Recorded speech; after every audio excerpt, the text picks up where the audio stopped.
Olá, alunos quarenteners, espero que esteja tudo bem com vocês. Vamos aí para a nossa segunda semana de aulas online. Acredito que vocês já estejam adaptados de receber nós, professores, na casa de vocês. E nós também muito bem empenhados para que o nosso trabalho continue. É importante que vocês mantenham a rotina de estudos para quando a gente voltar com tudo.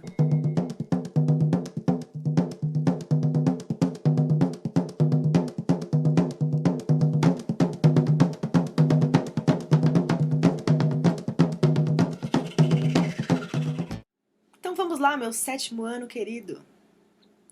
Vimos no vídeo anterior que a arte está presente no nosso cotidiano de forma significativa, contribuindo sempre para o nosso desenvolvimento. E assim como a arte está presente no nosso cotidiano, o cotidiano está constantemente presente nas linguagens artísticas.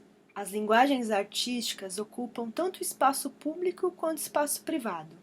O espaço privado é aquele lugar fechado, onde a gente entra, paga um ingresso. Às vezes tem espaços que tem a entrada gratuita, mas é sempre privado para um certo número de pessoas e até um certo tipo de público. Mas todas as linguagens artísticas podem ocupar o espaço público também. Aquele artista que pensa em se relacionar com o público de forma direta tem a rua como um palco para compartilhar experiências, modificando seu dia a dia. A arte pública tem o poder de modificar os espaços e mudar a forma que nos relacionamos com o ambiente urbano, atribuindo a ele novos significados, por vezes subjetivos. Antigamente, a ideia de arte pública estava ligada à produção de monumentos, esculturas cíveis, comemorativas, geralmente financiadas por instituições ou indivíduos com o objetivo de ser um patrimônio que pertencesse a todos os cidadãos, com o objetivo de perpetuar a memória do fato ou da pessoa em questão. Hoje em dia, a ideia do uso do espaço urbano é muito maior que isso e considera diversas formas de intervenções urbanas, como, por exemplo, as esculturas abstratas de Tomie Otake, uma artista plástica japonesa naturalizada brasileira e uma das principais representantes do abstracionismo informal. Sua obra abrange pinturas, gravuras e esculturas. Tá vendo essa escultura aí, que tem na via de acesso para o Aeroporto Internacional de Guarulhos? Então, ela foi feita em 2008 em aço carbono, pintada com pintura automotiva e possui 9 metros de altura, pesando 20 toneladas. A obra foi patrocinada pela Associação Guarulhense em comemoração do centenário da imigração japonesa. O grafite também é uma manifestação artística considerada arte pública. Ele surgiu em Nova York na década de 1970. Nela, os artistas criaram uma linguagem expressiva internacional com o objetivo de interferir na cidade, aproveitando os espaços públicos para sua criação. Considera-se grafite uma inscrição caligrafada, um desenho pintado ou gravado sobre muros, fachadas de edificações, asfalto de ruas ou monumentos, usando tinta em spray aerosol, dificilmente removível, estêncil ou mesmo rolo de tinta. Durante muito tempo foi visto como um assunto irrelevante e um ato marginal. Grafitar locais públicos ou privados sem autorização dos respectivos proprietários é atitude proibida em vários países.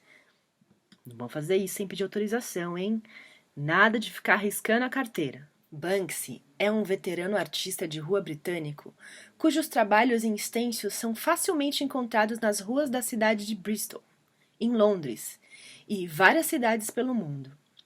Conhecido pelo seu desprezo pelo governo, que rotula grafite como vandalismo, Banksy expõe sua arte em locais públicos como paredes e ruas. Ele não vende seus trabalhos diretamente, mas sabe-se que leiloeiros de arte tentam vender alguns de seus grafites nos locais em que foram feitos e deixam o problema de como remover o desenho nas mãos dos compradores.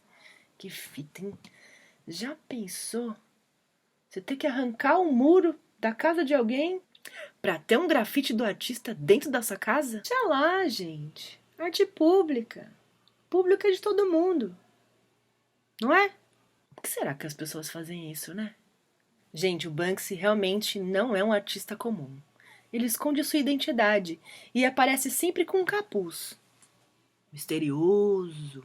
O mistério sobre a identidade dele é mantido com a ajuda de um grupo de colaboradores que chega a montar tapumes ao redor do artista para proteger a sua identidade. Banks pintou um mural em Londres.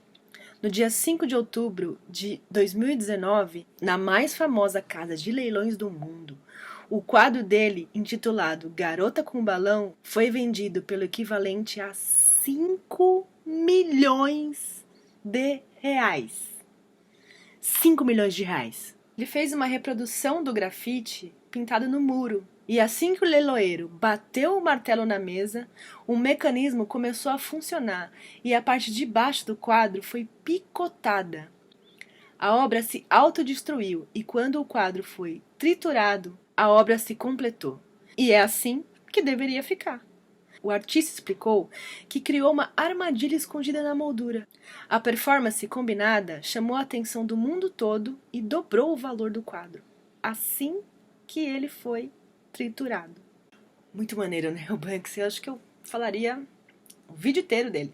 Já no teatro, a rua engloba um conjunto de espetáculos que se realizam pela cidade. Tradicionalmente, o teatro de rua foi compreendido como uma modalidade de teatro popular.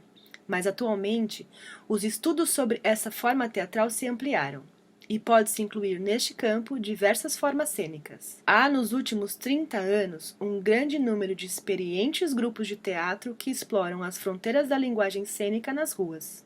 Um espetáculo na rua pode ter a paisagem como cenário e um monumento como elemento cênico, feito geralmente por artistas em grupo, de forma coletiva, ou seja, se utilizando da forma de criação a partir de um processo de pesquisa que se utiliza do repertório de cada ator do grupo, com intensos encontros e muita improvisação sobre a temática escolhida, cria-se um espetáculo a partir do corpo e da voz dos atores, como os principais instrumentos de representação cênica, se utilizando dos espaços abertos da cidade como cenário e os transeuntes como público, fazendo a rua o espaço propício para ampliação e discussão da cidadania de quem com ela se relaciona. No Brasil, o teatro de rua surgiu como uma forma de voz contra a ditadura, logo após o regime militar. Na época, foi voltado para os movimentos políticos. Atualmente, possui uma abordagem estética e se relaciona a movimentos sociais. Em sua maioria, os grupos são motivados pelo fato de levarem o teatro às pessoas que não têm acesso ao fazer teatral. O teatro convencional, de você ir lá, pagar um ingresso, colocar uma roupa bonita, entrar. Principalmente nas periferias, né, gente? Que tem uma carência de cultura pública, de equipamentos públicos, de coisas públicas que sejam efetivas, entendeu? Que funcionam de modo eficiente. Porque os poucos espaços que existem, eles sofrem com a falta de verba e também de pessoas qualificadas. A Trupe Lona Preta surgiu em 2005 a partir da experiência em saraus e intervenções artísticas organizadas na comunidade do Jardim Guaral em São Paulo, dialogando com associações de moradores da região e movimentos culturais, mantendo seu processo de pesquisa se aproximando de 3 pilares: a palhaçada, a música e as questões sociais. A pesquisa do grupo prima pelo som e pela execução do som com perfeição, mas também pelos desdobramentos cômicos que refletem na construção do roteiro, das piadas e das músicas. Dona de um humor escrachado e inteligente, a trupe Lona Preta é formada por Alexandre Matos, Henrique Alonso, Wellington Bernardo e os irmãos Joel e Sérgio Carozzi.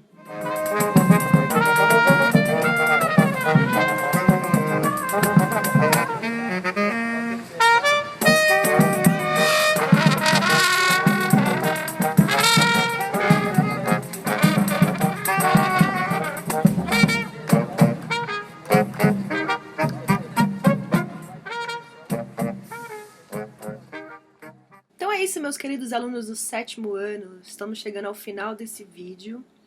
Eu deixei para vocês uma atividade lá no Maestro, vai ficar disponível do dia 11 até o dia 21/5. Gostaria que vocês refletissem sobre tudo isso que eu falei. E não se esqueça que a entrega das atividades, além de contabilizar a sua nota, também vale presença.